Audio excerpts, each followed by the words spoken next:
디지털 세상의 모든 것을 깊이 있게 알아보는 인포맥스D. 오늘도 명확한 정보와 새로운 지식을 전해드리겠습니다. 북한이 지난달 하순에 열린 열병식에서 신형 무기들을 대거 공개하면서 그동안 북한이 신무기를 공개할 때마다 관심을 가졌던 많은 언론들과 전 세계가 주목을 했습니다. 그런데 공개할 때마다 실제 성능에 대한 의구심을 가졌지만 이번에는 기술적으로 발전했다라는 분석이 나오고 있습니다. 실질적인 전투력 강화에 나서는 것이 아니냐 이런 의구심도 커지고 있는데요. 이 부분 한번 짚어보겠습니다. 이세환 군사전문기자님 모셨습니다. 기자님 어서 오세요. 네, 반갑습니다. 네. 일단 지난달 하순에 북한 열병식 적잖은 충격과 공포를 줬다는 평가도 나오고 있고 여러 이야기가 나오고 있더라고요. 일단 본론부터 하나하나 이제 짚어가겠습니다. 먼저 신형 전차가 나왔는데 이게 기술적으로 좀 발전을 한 부분이 있다면서요. 네. 네. 근데 일단 그렇게까지 충격과 공포는 아니고요. 네. 워낙 이제 북한이 내놓는 무기 중에 이제 전략 무기는 굉장히 공포스러운데 방금 말씀하신 이제 지금 북한은 투트랙으로 가고 있어요. 예전에는 미사일만 많이 굉장히 만들었거든요. 네. 전략 무기를 많이 보여줬는데 김정은 집권 이후에 특히 2020년 열병식부터 보여줬던 가장 큰 특징이 이제는 전략 무기뿐만 아니라 재래식 무기에서도 우리가 균형을 맞추겠다 그런 게 보였거든요. 그래서 2020년에 북한이 신형 전차를 선보였죠. 네. 그리고 그동안 이제 매해 열병식을 하면서 이 신형 전차가 계속 모습을 보였었는데 올해 보인 거는 이 신형 전차에 여러 가지 이제 탑재된 새로운 이제 장비들이 있었습니다. 네. 그 중에 가장 대표적인 게 앞에 이제 반응 장갑 같은 게 장착이 됐어요. 네. 이 반응 장갑은 그러니까 원래 이런 주로 이제 러시아나 중국제나 이제 북한제 마찬가지로 이런 동구권 국가, 옛 공산권 국가의 전차들의 가장 큰 단점 중에 하나가 방어력이 좀 약합니다. 그래서 그 방어력을 보강하기 위해서 여러 가지 그 장갑을 덧댔어요. 네. 그 중에 하나가 이제 반응 장갑이라는 건데 이 반응 장갑은 이제 세대가 여러 가지로 구별이 됩니다.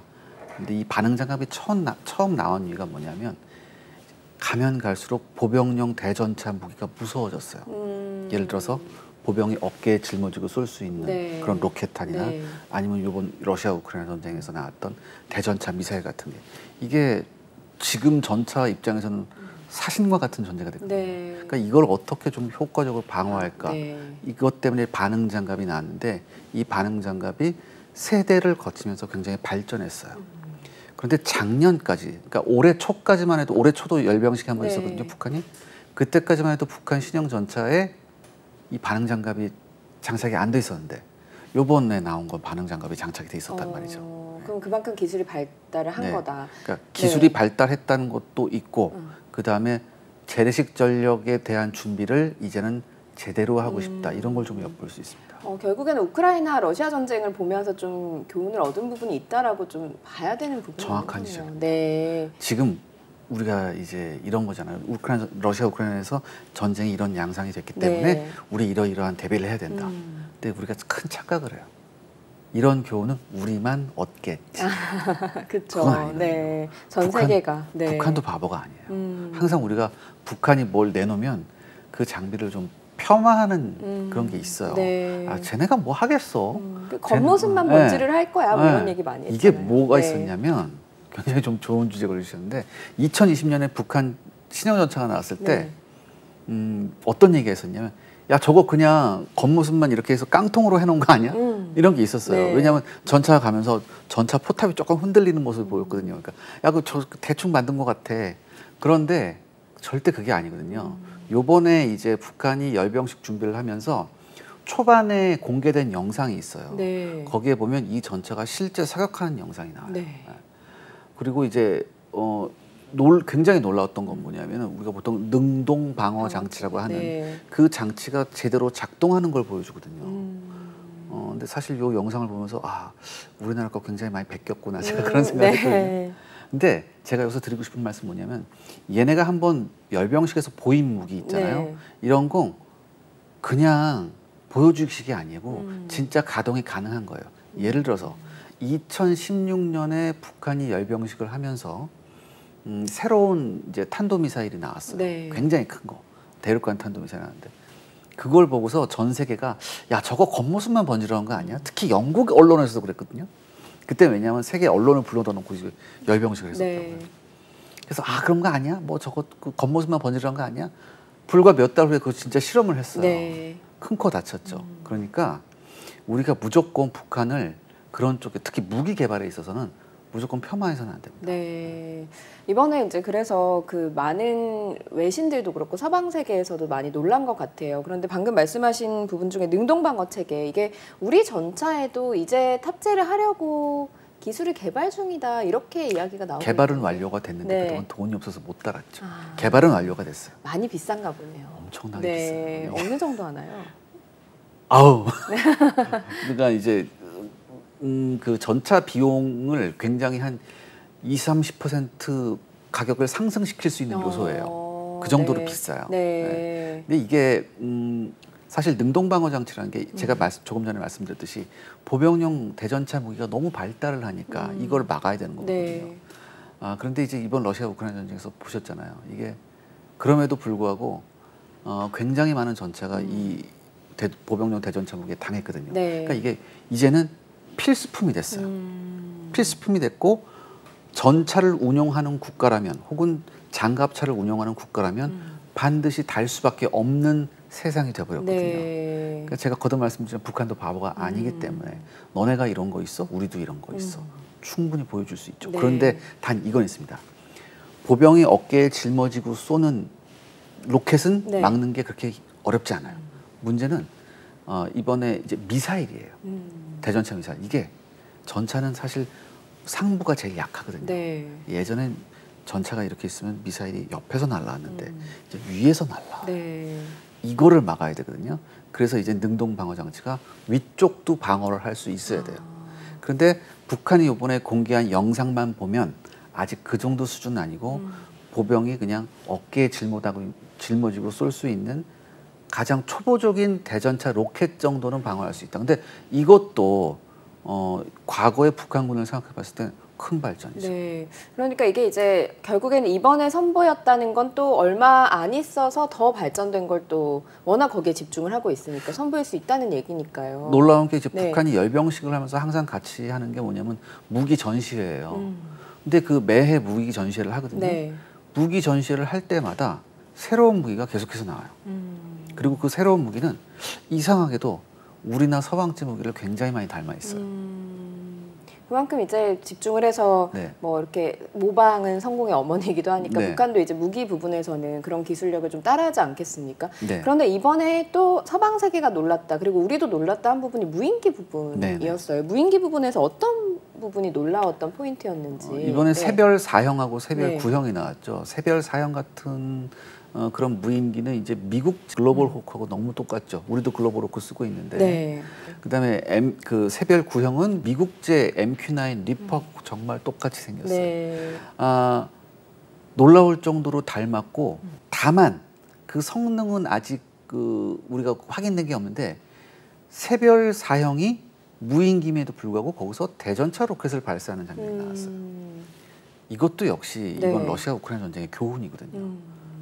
우크라이나가 트리키엣제 바이락타르 무인기를 이용해서 러시아군 그 전차 부대 혹은 러시아군 보급 부대를 타격해서 굉장히 큰 전과를 올렸거든요. 그렇죠. 타격을 엄청 크게 했었잖아요. 네. 그 당시에. 네. 그렇기 때문에 이런 그러니까 무인기에서 대전차 로켓을 발사하는 게 장면에 나왔단 말이죠. 그 영상이 나왔단 말이죠.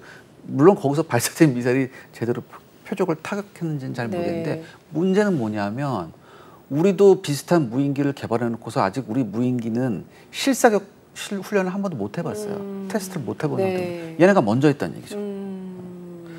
그러니까 이건 조금 우려가 되고요. 네. 겉모습이 굉장히 비슷한데 네. 거의 뭐 구별이 힘들 정도인데 네. 서방에 있는 그런 그 무기들하고 저는 이렇게 생각해요. 보통 이제 사실 인터넷만 조금만 검색해 보면 이런 그 서방제 무기들의 기본적인 블루프린트, 그러니까 기본적인 설계도를 볼 수는 있어요. 네. 근데 그걸 그대로 재현해내는 건 또 다른 문제거든요. 그렇죠. 네. 그런 면에서 봤을 때는 저는 이게 인터넷에서 쉽게 구할 수 있는 그런 그 설계도를 넘어서 저는 해킹의 가능성이 굉장히 많다고 봐요. 그 북한이 워낙 그 네. 세계적인 해킹 기술과 인력들을 보유하고 있다고 알려져 있잖아요. 세 손가락 안에 듭니다. 네. 그 해킹 대회에서도 상당히 우수한 성과를 네. 얻고 있다고 들었거든요. 그래서 그런 것들을 통해서 군사 기술, 무기 네. 기술을 좀 얻었을 가능성이 있다라고 굉장히 크죠. 판단을 하고 계시는 거군요. 네. 그리고 이번에 그 북한의 무기들, 열병식에 나온 무기들을 보니까 저는 북한이 그 무인 정찰기, 무인 네. 드론이라고 해야 되나요? 그런 것들을 우리 서울에 이제 오기도 했고 지난해 네, 말에 네. 그랬긴 했지만 이걸 정찰기를 선보인 적이 있었나 열병식에서 이런 네. 생각이 들더라고요. 이것도 좀 이례적인 부분인 것 같아요. 정확한 지적이십니다. 네. 제가 오늘 가장 핵심적으로 말씀드리고 싶은 부분이 바로 그 부분이에요. 이제까지 북한이 열병식에서 북한이 보여준 건 공격용 무기예요. 네. 우리 이런 무기 있다. 이런 무기로 너네를 공격할 거야. 이런 얘기인데 네. 말씀하신 대로 지금 무인기를 굉장히 대대적으로 선전을 하고 영상의 중요한 부분을 차지할 정도로 이렇게 홍보를 하고 있거든요. 북한도 안 거죠. 이것도 또한 이것도 거듭 말씀드리지만 이번 전쟁의 교훈인데 네. 이번 전쟁에서 이 그러니까 무인화 시스템의 활약, 특히 드론의 활약이 엄청나요. 또 하나, 이 드론이 정찰을 하고 나서 그것을 바탕으로 공격을 했더니 효과가 굉장히 컸거든요. 그렇다면 북한도 이거죠. 우리가 지금 펀치는 많아. 우리가 펀치는 많단 말이에요. 공격력을 예, 갖추고 있다. 펀치는 많은데 네. 중요한 건 뭐냐면 봐야 공격을 할 거예요. 그렇죠. 봐야 어디로 예. 할지. 네. 북한도 깨닫기 시작한 거죠. 이제 북한도 정찰 자산이 얼마나 중요하고 네. 이 정찰 자산을 바탕으로 해야지 자기네가 가지고 있는 공격 무기가 굉장히 큰 효과를 발휘한다. 네. 이걸 북한도 안 거예요. 어느 정도는 공격 무기에 대한 자신감도 좀 바탕이 돼 있다고 그렇죠. 봐야 되겠네요. 그 다음 수순으로 네. 넘어간 거죠. 네. 또 하나 여기서 중요한 게 뭐냐면 이번 열병식뿐만 아니라 얼마 전에 북한이 위성을 쐈는데 실패했잖아요. 그 실패해서 우리가 그걸 인양도 해서 이렇게 네. 봤더니 수준이 형편없다 이런 얘기를 했는데 저는 조금 달리 생각합니다. 물론 수준은 형편없었어요. 보니까 이제 이 저궤도 위성이 하나 정도 탑재할 수 있는 네. 그런 공간밖에 없었거든요. 근데 여기서 중요한 건 뭐냐면 북한이 드디어 저궤도 위성에 관심을 갖기 시작했다는 거죠. 이번 러시아 우크라이나 전쟁에서 가장 큰 활약을 한 게 저궤도 위성입니다. 네. 스타링크라고 혹시 들어보셨죠? 네. 일론 머스크. 예. 네. 그 저궤도 위성이 엄청난 활약을 했거든요. 그렇기 때문에 북한도 생각한 거죠. 원래 이 저궤도 위성은요 한꺼번에 대여섯 개씩 올려요. 네. 그 심한 경우에는 10개씩 한꺼번에 올린다고 해서 네. 이제 군집 위성으로 네. 분류가 되거든요. 자, 그렇다면 여기서 제가 질문 하나 드리겠습니다. 방금 스타링크 얘기했죠. 네. 스타링크가 지금 이 저궤도에 몇 개나 떠 있을까요? 그 그림을 봤는데 네. 지구가 있으면 되게 정말 빼곡하게 네. 띄워놓은 그림을 봤던 것 같아요. 네. 네. 4만 개 떠 있습니다. 4만 개. 스타링크만. 네. 그렇다면 이게 뭐냐면 4만 개 떠 있으면 사각이 안 생기거든요. 적어도 북한도 마찬가지죠. 우리 한국을, 우리 대한민국을 공격하기 위해서 대한민국을 전부 다 커버할 수 있는 저궤도 위성을 띄워야 돼요. 네. 그럼 보통 위성은 왜 안 되냐면 이게 휙휙 지나가거든요. 그러니까 저궤도 위성을 촘촘하게 해놔야지 네. 이게 굉장히 정확하게 이제 판별을 할 수 있어요. 여러 컷을 포착을 네, 할 수 있군요. 그렇죠. 네. 그러면 제가 여기서 드리고 싶은 말씀, 북한도 이거에 관심을 갖기 시작했다는 거죠. 저궤도 위성 하나만, 네. 지금은 기술력이 한계가 있어서 하나만 쏘아 올렸지만 네. 앞으로는 어떻게 될지 모른단 말이죠. 네. 우리도 저궤도 위성을 쏘아 올리고 있거든요. 네. 우리가 쏘아 올리면 걔네도 쏘아 올릴 거예요. 언제든지. 왜? 우리가 북한의 산업력을 조금 폄하하지만 그럼에도 불구하고 얘네는 모든 국가 역량을 거기다 쏟는 애들이거든요. 그렇죠. 북한 그 주민들이 배고픔에 시달려도 이쪽으로 역량을 집중을 하고 있잖아요. 그러니까 이거예요. 그러니까 어떤 한 나라가 전쟁을 결심하기 위해선 네 가지의 결심이 필요해요. 그러니까 네. 네 가지의 요소가 있어요. 첫 네. 번째, 상대방보다 군사력이 앞서야 돼요. 두 번째, 경제력이 앞서야 되죠. 세 번째는 외교력이 앞서야 돼요. 네. 마지막 네 번째가 기술력이 앞서야 돼요. 근데 이 네 가지를 봤을 때 북한이 우리보다 우위에 있는 건 군사력을 우위에 있고 싶어 해요. 군사력을. 네. 그렇기 때문에 비대칭 무기로서 핵무기도 개발하고 막 이런 거거든요. 네. 근데 이 나머지 세 개를 도저히 따라잡을 수 없어요. 그렇지만 첫 번째 군사력 우위를 바탕으로 나머지 세 개도 어떻게 한번 해볼까? 네. 이렇게 되는 거예요. 네. 왜냐하면 이렇게 해야지 이른바 체제 안정으로 들어갈 수 있거든요. 그러니까 우리가 이렇게 큰 펀치를 가지고 있어. 우리가 이런 거 있으면 미국도 우리를 어떻게 못해. 이런 걸 선전하는 게 굉장히 중요해요. 네.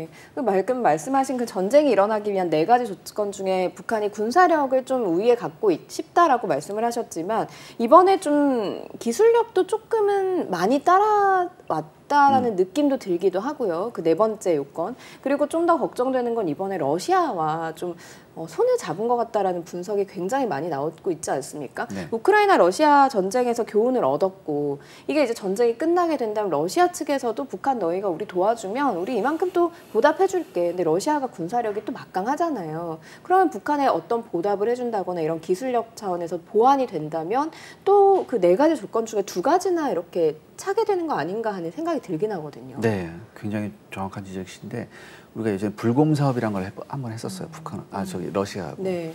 그러면서 우리가 러시아하고 이제 러시아와 우리 사이에 이제 암묵적인 약속이 있었는데 그게 뭐냐면 더 이상 북한에 신형 군사 장비를 제공하지 않는 거였어요. 그렇기 때문에 북한이 지금 가지고 있는 제일 좋은 전투기가 미그 29라는 건데 이게 벌써 30년이 넘었어요. 30년이 넘었거든요. 그러니까 그 이후에 중국도 그렇고 러시아도 그렇고 북한의 신형 전투기를 제공을 안 해줘요.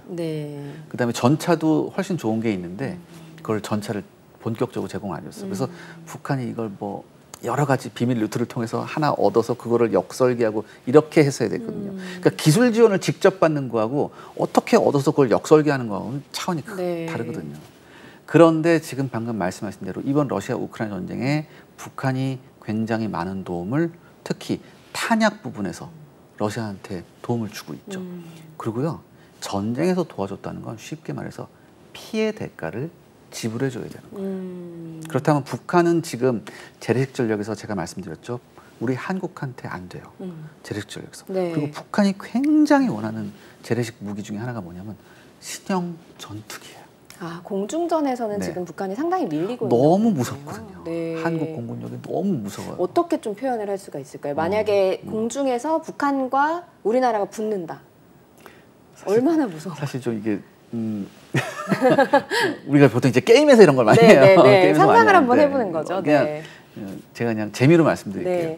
만약에 공중전력 가지고 아무것도 없이 공중전력 가지고 둘이만 붙었다. 그럼 대학생과 초등학생의 싸움이 되거든요. 그 정도로 차이가. 그러니까 대학생 입장에서는 초등학생 있으면 팔 잡고 확 비틀어버리는 끝이죠. 그 정도예요. 전투기는 북한이 아무리 기술력을 뭐 이렇게 집중을 해도 그만큼 좀 끌어올리기가 힘들어요. 우리도 힘들었잖아요. 우리도 KF-21을 만드는 과정이 굉장히 힘들었잖아요. 특히나 이 항공기 산업이란 건 당대 모든 최첨단 기술이 다 들어가야 되거든요. 근데 북한에서는 굉장히 힘든 일이죠. 우리도 힘들었으니까. 그래서 북한이 원하는 게 평양 상공만이라도 어떻게 방어할 수 있는 그런 전투기예요. 그렇기 때문에 북한은 지금까지 이 제공권이라는 개념 자체를 어떻게 했냐면, 야, 우리가 전투기를 올려서 제공권을 잡을 수 없으니까 대신 지대공 미사일 시스템을 많이 촘촘하게 박아놓자. 이렇게 생각했어요. 그래서 지금 북한 전역에 지대공 미사일 기지만 2,000개가 넘습니다. 그럼에도 불구하고 불안해졌죠. 왜?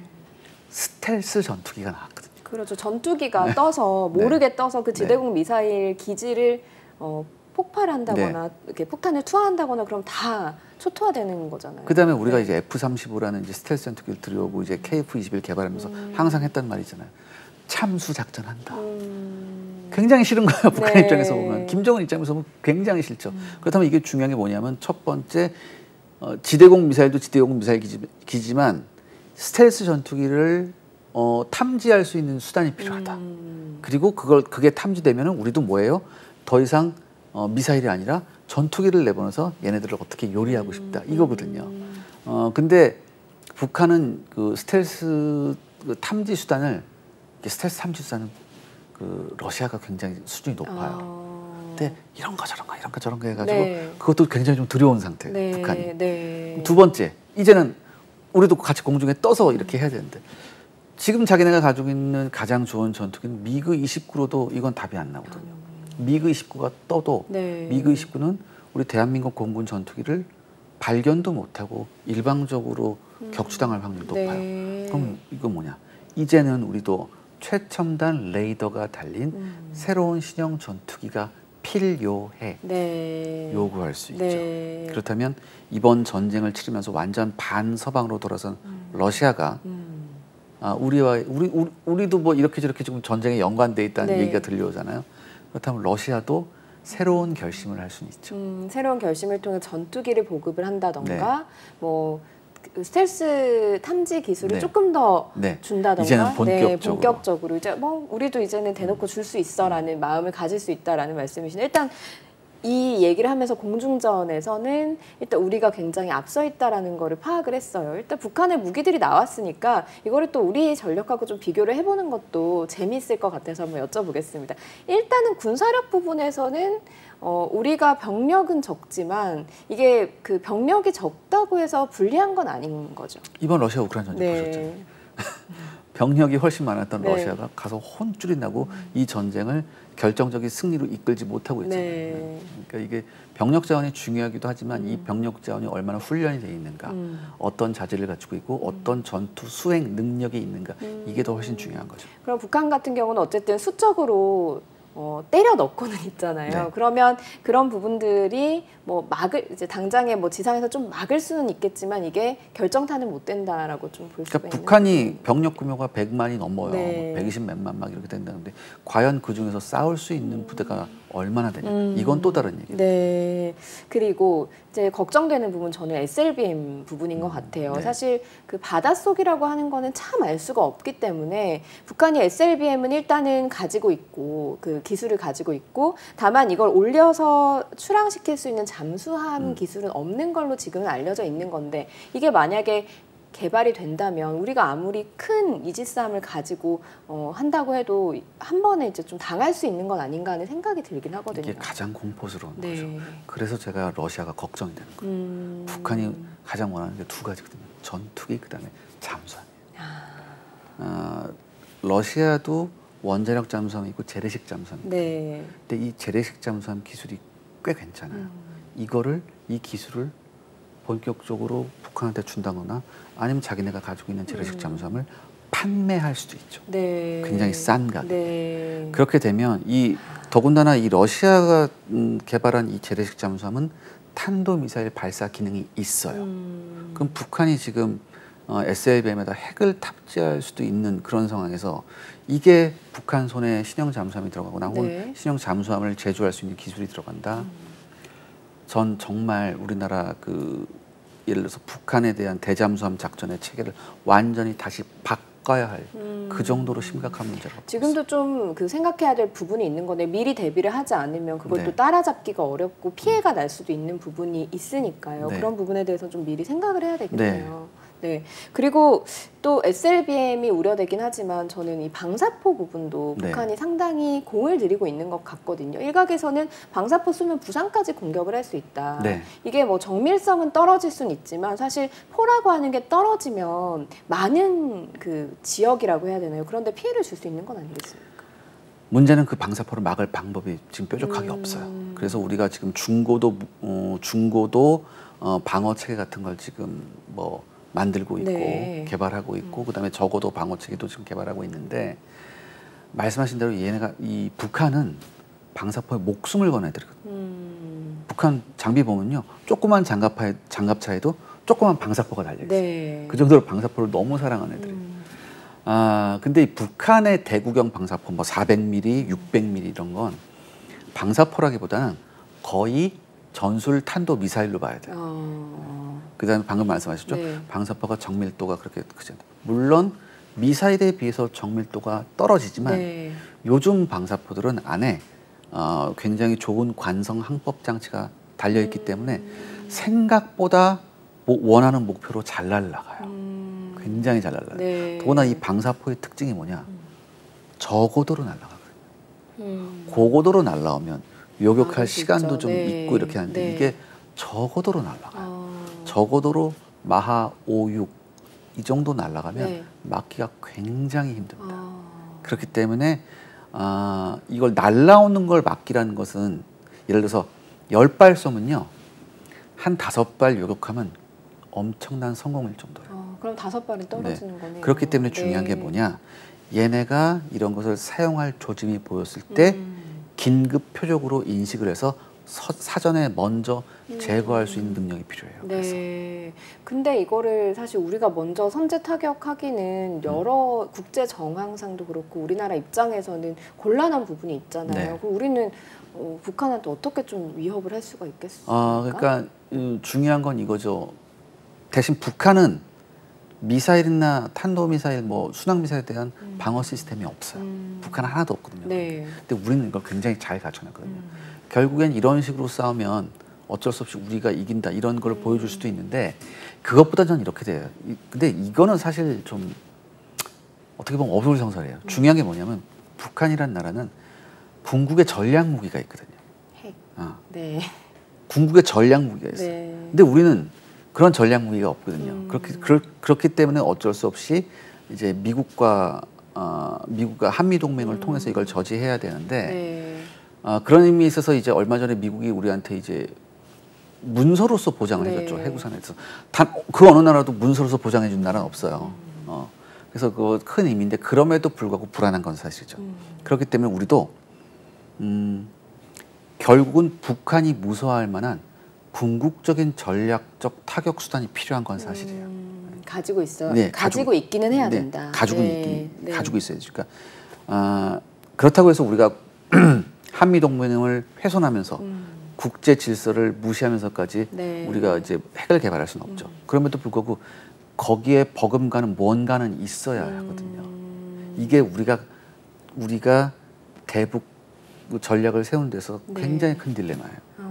그러니까 동맹이 있으니까 네. 적극적으로 나설 수는 없고 네. 하지만 이게 전쟁이 난다고 하면 이게 뭐랄까요 일격을 가할 수 있는 네. 그러니까 어떻게 보면 종지부를 찍을 수 있는 게 되다 보니까 그러니까 여기 대본 보면은 네. 북한 핵 빼고 네. 우리 한민 동맹에서 미국군 빼고 네. 그냥 붙으면 어떻게 돼요? 이런 질문이 있어요. 네. 저는 우리 수준 높은 인포맥스가 두 번 다시 이런 질문 안 했으면 네. 좋겠어요. 제가 왜 이런 말씀 드리냐면 네. 방송국 가는 마다 이런 걸 물어봐요. 근데 이건 한마디로 뭐냐면 불안하거든요. 네. 불안하니까 만약에 이거 제하고 하면 우리가 그래도 이기겠죠. 이 소리가 이게 네. 듣고 싶은데 네. 실제 전쟁이 나면 네. 이거 빼겠어요? 아니잖아요. 그래서 저는 질문 안 드리려고 네. 했는데요. 네. 네. 일단은 핵을 빼놓고는 지금 현대 전쟁에서는 핵을 빼놓고는 이야기를 하기가 어려운 부분이 있다. 북한이 가지고 있는 네. 최대 카드인데 네. 그걸 활용을 안 하겠어요? 얘네가 바보가 아닌 이상. 네, 북한은 이제 실질적으로 가지고 있다라고 봐야 되고 우리는 그 미국의 핵우산이라고 하는 문서로도 이제 네. 협약을 해줬는데 네. 이 핵우산 버튼을 누르기까지가 사실은 상당히 어려운 부분이 있지 않겠습니까? 엄청난 네. 결심이 필요해요. 네. 그렇기 때문에 얘네가 먼저 도발을 못하게 하기 위해서 네. 핵 미사일을 탑재한 잠수함을 보내기도 하고 이렇게 하는 거예요. 네. 근데 저는 이 미국이 보내는 이 핵 무장을 하는 이 핵 잠수함이 굉장히 큰 의미가 있다고 생각하거든요. 네. 왜냐하면 우리가 보통 괌에 미 공군기지가 있잖아요. 그래서 뭐 전쟁이 나면 괌에서 이제 뭐 가서 이제 뭐 핵 보복을 해준다. 네. 근데 괌에는 핵미사일이 없어요. 그러니까 괌에 있는 미 공군기한테 핵미사일 보급하려면 본토에서 핵미사일 보내줘야 돼요. 네. 전술 핵미사일을. 네. 이게 한 또 7, 8시간 걸려요. 그렇겠네요. 그러니까 핵 버튼을 누르면 네. 일단은 끝인데 북한에서 그렇죠. 누르면 끝인데 이게 또 오는데 7, 8시간 걸리니 잠수함은 네. 다르거든요. 네. 잠수함은 어디 떠 있든 잠수함에서 버튼을 누르면 30분에 날아가니까. 그래서 이번에 이제 그 전략 잠수함이 와서 네. 보여준 것만으로도 네. 상당히 북한에는 위협이 그렇죠. 됐을 거다라는 말씀이셨습니다. 쭉 이야기를 듣다 보니까 사실 북한에 대해서 무시할 수 없는 부분이 이번에 우크라이나 러시아 전쟁이 나면서 러시아와 손을 잡을 수 있는 부분이 좀 두려운 부분. 그래서 북한이 전쟁을 결심했을 때 상당한 힘을 얻을 수 있는 부분이 있는 것 같고 이거를 우리도 좀 대비를 해야 된다라는 지적을 상당히 날카롭게 네. 해주신 것 같습니다. 눈 가리고 아웅하지 말자. 네. 라는 교훈을 얻으면서 네. 오늘 여기까지 듣겠습니다. 고맙습니다. 네, 감사합니다. 네, 인포맥스디 벌써 마쳐야 될 시간이 됐습니다. 영상을 보신 후에 궁금하신 점이나 개선해야 될 점이 있다면 유튜브 연합뉴스 경제TV 채널을 통해서 댓글을 달아주시면 더 좋은 방송으로 찾아뵙겠습니다. 고맙습니다.